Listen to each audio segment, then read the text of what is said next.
People say I got a drinking problem. That ain't no reason to stop. People saying that I've hit rock bottom just cause I'm living on the rocks. I just sat down and right now I realize that singing a song that's about drinking, probably not a good cold open to a song that's about alcoholism and pill addiction. But it's been a minute since I did Witt, so let's get to it. Roll it. Welcome back to the channel, everybody. Channel's name is TheThirdErnest. I'm Ernest Ariano the Third. Y'all guys are the third family. If you're subscribed, if you're not subscribed and you like what you see, consider becoming part of the family and hitting the subscribe button, bottom right-hand corner, right underneath the video. But like I said, it's been a minute since I did some Witt, and this dude just came out with a new music video for his song Oxygin off his most recent album. And the song is fire, because I heard the album already. But I'm excited to see what type of visuals he's gonna bring to the track. Because the track is good on its own, but sometimes the visuals can either take it to the next level or detract. I'm making a video. Can we chill out right now? No. Go. Go. Get out of here. Get out of here. That's what I thought. Packing that heat. But I've been excited for this. I've been excited since the moment that he said he was gonna drop the music video, and now it's finally here. So you know what I always say, there's only one way to see if we like it or not, and that's to get right on into it. I always say at the beginning of my videos, just in case I forget at the end, follow your boy on the gram and on Twitter at TheThirdErnest, just like it's spelled out on the channel, no spaces. But let's just jump off in this music video and see what we got, because the boy Witt can come with it for sure. Let go. And I feel like it should go without saying, but I feel like I have to say it because it's a serious topic. The cold intro to this video was obviously a joke. If you know anybody that's struggling with substance addiction, definitely tell them to get some help because that shit can ruin lives, that shit can kill you. That shit is no joke. But let's go.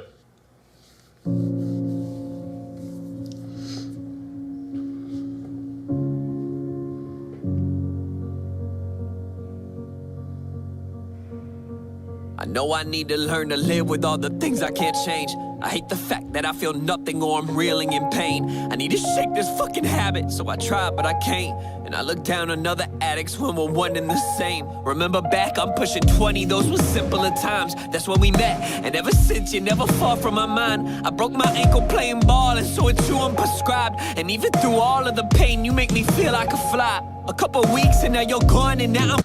Yo, this song's already deep as fuck. I can tell that he's talking about addiction. He's talking to the pills that he was prescribed for his broken ankle. And that's really how it starts every time. When my brother went through his V-fib thing and after he had surgery, they prescribed him, I forgot what they prescribed him. I think it wasn't Oxy, I think it was hydrocodone in pill form. But they made sure to tell him like it's an extremely addictive substance. Only use it when you need it, to the point where he was scared to take it. Maybe not scared, but definitely nervous to take it. But it's crazy how like people like Witt and NF and people that have gone through these like substance abuse issues with either themselves or their family, they can make it sound like that drug is a person that they love, and then that love for that person had a hold on them. Because it's really the same thing. I've said it in an NF video before, that like having substance abuse and being addicted to something is almost the same exact thing as being madly in love. Like you didn't want it to leave. You know it's not good for you. It's like being in a toxic relationship and you know it's not good for you, but there's no way that you can avoid not wanting it. And he says, I look down on other addicts like we're not one and the same. Those are the same addicts that are like in denial. Like I can quit this whenever, when really deep down they know that they can't.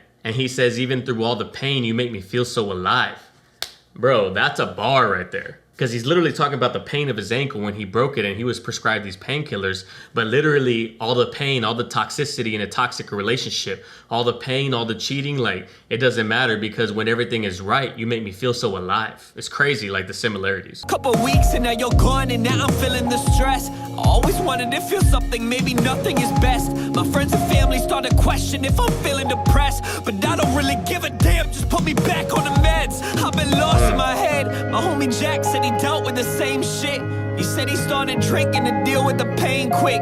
All you need is a fifth and it's cool to remain lit. So he handed me a bottle, said take about 8 sips, I'm faded. Bro, he's going off right now. There's no like bars in the sense of like, oh shit, that was a bar. He's like using rowdy simile and metaphor and wordplay because the bar is much deeper than just a surface level bar. Exactly. I know. A lot of people that are on prescription drugs and can't get that fix, like for some reason they can't get that pill anymore, they'll turn to the bottle because the bottle's legal. And he said just drink a fifth of this quart of alcohol, like a quart of like literally liquor in a bottle. Just drink a fifth of it and you'll be gone. And the addictive part of your brain that's chemically changed, it's gonna be fiending for something else to replace that chemical dependency since you're no longer able to get the drug of choice. And that was a bar when he said, I always wanted to feel something, maybe nothing is best. Maybe feeling nothing, maybe being numb to everything because I no longer have those prescription medications. And he says, it's been a couple of weeks since you've been gone, but the chemistry in my brain has changed already and now I'm addicted. Now I need to find something else like the alcohol to replace that chemical dependency. So he handed me a bottle, said take about 8 sips, I'm faded. But I wanna feel straight numb, so I drank the rest of the bottle. Liquor burning my gums. Woke up the next day at around 1:45. My peers would say that meant I had fun, right? I've been loved. That's dope right there, man. When he says like, I woke up the next day about 1:45, like 12:45, hung over as shit, but my peers, everybody else that was there with me would say that I had fun. Even though I know that I didn't have fun because I definitely hate this feeling, but they said I had fun, so I guess this is my new life now. That's exactly how it goes too. And that's when people say like, oh, I'm never drinking again. You don't know how many times I've heard that before.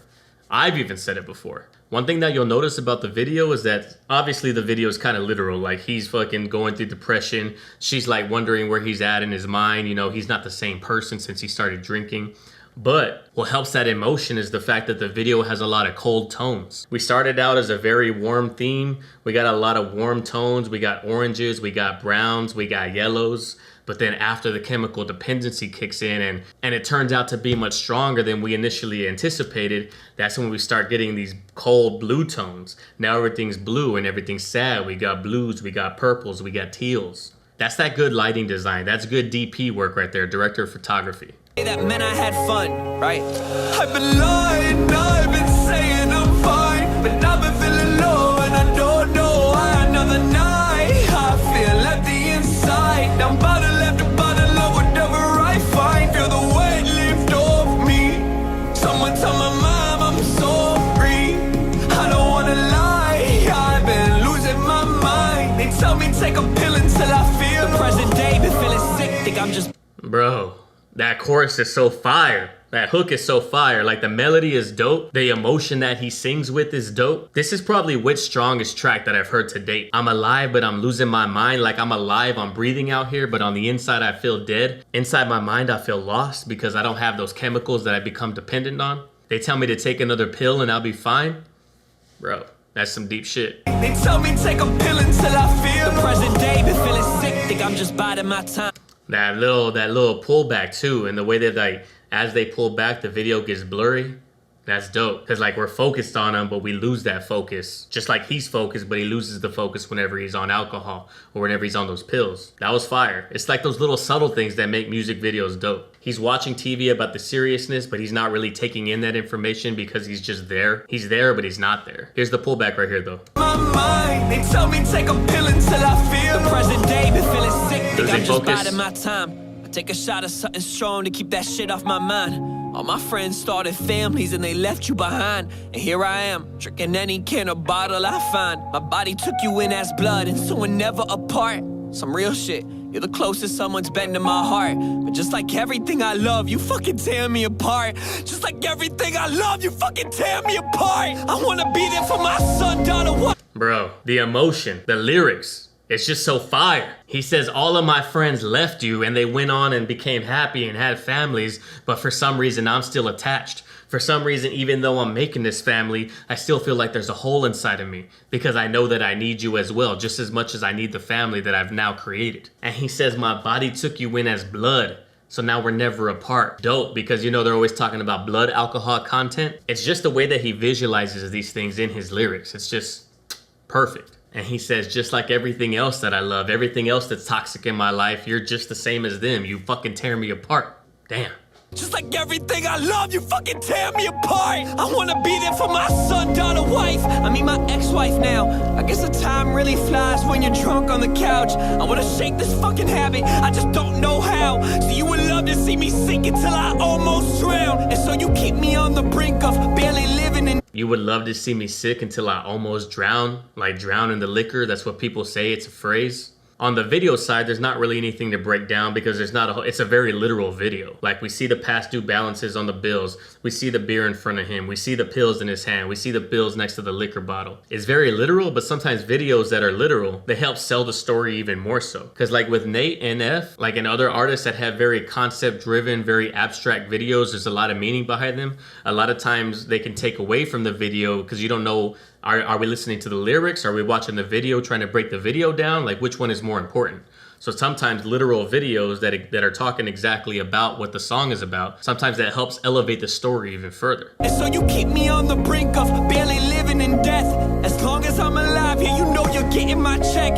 You pray my son and daughter will follow me in my steps. Your creator loves the fact that I'm broken in debt. Can go a day without food, I can't go. Broke in and dead. Like the wordplay right there. Like I'm broken spiritually, but literally speaking, my wallet is broke and I'm dead. And you like to keep me on the brink of barely living and dead. Ooh, that's a bar right there. Because that's exactly what people who are addicted to opioids, that's exactly what people who are addicted to alcohol, it's almost like what they feel like. It's almost like what they look like, actually. They just look like a shell of themselves, you know? And he says, as long as I'm alive, you know you're getting my check. Like that's all that matters. Like I'm spending all my money on this to just try to function. It's almost like those drugs and alcohol. It's almost like they have a parasitic symbiotic relationship. Like a parasite, like a tapeworm or a heartworm in a dog. Like it needs the dog to survive, but it ends up killing its host. It needs it, but it knows it's gonna kill it. That's almost the exact same vibe that comes from alcoholism and pill dependency. The pills are like the heartworm. The pills are the parasite for the host, which is the addict. Like it's eventually gonna kill the addict, but what makes it worse is that the pills are inanimate. It's the addict making all the decisions on the pill's behalf. Does that make any sense? You know what I'm saying? I hope that makes sense. And then he says, I know you want my family to follow in my own footsteps. Like I know you want my kids to become dependent of you because they see me popping these pills. And unfortunately, that is the way it works a lot of the time. Look at Eminem. He might be sober now. He might no longer be an addict, but he became an addict because that's what he saw in his mom. Your creator loves the fact that I'm broken in debt. Can go a day without food, I can't go a day without you. When I try, I get the shakes till my face turns blue. Lost my job, wife, life for a bottle of booze. You promised you would make me happy. We know that's not true. I tried every drug in the book, but they never hit me the same. I told my doc that I'm down. He put some pills in my name. It doesn't matter the problem, the fix is always the same. Always taking the easy route like I'm never willing to change. Damn, I'm blaming everybody. That is like so true right there. Like you go to the doctor for help with your addiction and all they do is prescribe you different opioids to help a different part, but you're also still addicted. And this right here makes it sound like it's the doctor's fault when really, I mean, that's all they know. Like medical research and physiological and like psychological research just hasn't gotten far enough to say like, oh, well, maybe this will help. That's not chemically dependent. Like your brain has now restructured itself to become chemically dependent on whatever drug you're trying to kick. So we need to somehow change that. And the only way that we know how to change that is to reorganize your brain with other drugs that are potentially also going to make you become chemically dependent. It's just like a lose-lose situation being an addict, especially if you don't check yourself into rehab, because otherwise we're just going to be prescribing this chemical dependent drug to replace this chemical dependency. And then once we take you off this, now you're chemically dependent on this. And it's just like, it doesn't matter. It's a lose-lose situation. Doesn't matter the problem, the fix is always the same. Always taking the easy route like I'm never willing to change. Damn, I'm blaming everybody but me. With you inside my system, everybody used to love me. But now my friends, family, my kids, they can't even trust me. Been losing all my control and I let you fucking become me no more. I said no. He said, with you in my system, my family, my friends, they used to love me because I used to be the life of the party with you in my system. But then I became addicted to you and now everybody's leaving me. Now everybody shuns me. And he says, I'm losing all my control because that's literally what addicts do. They lose control because the brain now controls. The addictive part of the chemical imbalance now controls what you do because now your brain is telling you what to do versus your brain telling your body what to do. And he says, I hate it that I let you become me because that is exactly what it is. That alcohol becomes the person. The person is now a shell of themselves because the alcohol runs the show. That shit's deep. This is why people like Witt, because he might not be like the craziest with like the bars and the similes and the metaphors and like the complex rhyme schemes, but he's spitting those real things that people don't want to talk about. Me been losing on my control and I let you fucking become me no more. I said no fucking more. I know you think I'm lying, I said this to you before. This time I'm fucking ready, it's time to show you the door. This life is mine, it never was yours. I've been lying, I've been saying I'm fine, but I've been feeling low. Bro, holy fuck. You know what I'm saying? The emotion when he's saying no more, like he's literally screaming it and his voice is cracking. That's some powerful shit. He says, I told you that I was gonna quit you before, but for real this time. And the sad part about that phrase is that I promised you it's been said before. All right, for real this time, for real, I'm gonna stop drinking. Okay, for real this time, I'm gonna stop doing coke. Okay, for real this time, I don't even really need those pills. I'm gonna go ahead and I can stop whenever. That's why he said that his friends and his family can't trust him, because the words that get spoken, they go unanswered. The promises get broken. That's some deep shit. And then the production, when the hook drops and we got those synths and then they're like rest for a second and then the beat comes back in, ooh, that got me. And he says, I've been live, and then like the beat comes out and drops again. Bro, look, you'll hear it. This life is mine, it never was yours. I've been lying, I've been saying I'm fine, but I've been feeling low and I don't know why. Another night, I feel empty inside. I'm bottle after bottle of whatever I find. Feel the weight lift off me. Someone tell my mom I'm sorry. Ooh, another like whoop, drop the beat and then boom, bring it back in. Bro, that gets me every time, especially on an emotional track, because it's like, it's emphasizing a part of the track because the beat goes away so you can hear what's being said and then drops back in. I don't know why I made that sound with my mouth. Right here, right here. Feel the weight lift off me. Someone tell my mom I'm sorry. I don't wanna lie, I've been losing my mind. They tell me take a pill until I feel alright.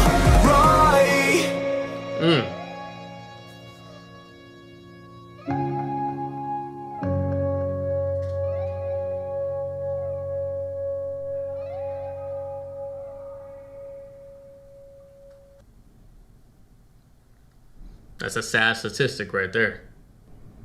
15 million. Out of those 15 million, what's 8% of 15 million? Imagine all the other people, that's 92% that don't receive treatment. Didn't know that stat. I knew the 130 people, but I didn't know that one. That's just crazy. Did Witt like struggle with this in his family? Did like Witt struggle with alcoholism? Did somebody in his family, his dad, his mom, did someone else struggle with alcoholism? Either that or Witt's just like one hell of a writer and he's able to put himself in the shoes of someone who's going through this chemical dependency. Which it's possible. I'm not saying that the boy can't write like that, but it's either that or he literally went through personally this situation before. Yo.